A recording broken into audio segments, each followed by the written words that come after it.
Meanwhile, many are bracing for the possible arrival of federal troops in Chicago.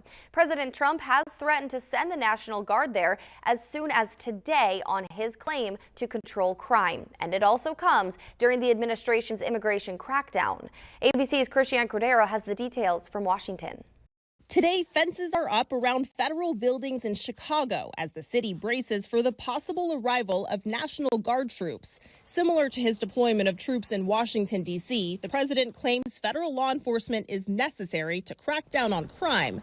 And this morning on social media, the president claimed the nation's capital is now a safe zone. Violent crime in D.C. hit a 30-year low before the federal takeover, according to Washington's Metropolitan Police. But over the weekend, Trump shared this manipulated photo of himself depicted from the movie Apocalypse Now, with a caption that reads, "I love the smell of deportations in the morning," and Chicago about to find out why it's called the Department of War. Chicago's mayor responded by saying Trump wants to occupy our city and break our Constitution. Trump later changed his tone.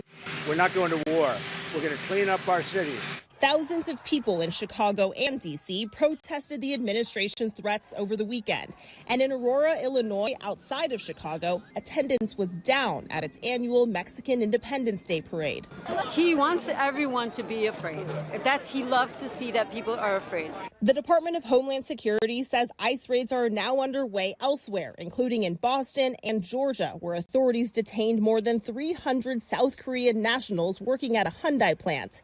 South Korea had previously promised to invest $350 billion in the U.S. Trump is now trying to reassure the East Asian ally by proposing foreign companies help train Americans for jobs. ICE was doing right because they were here illegally.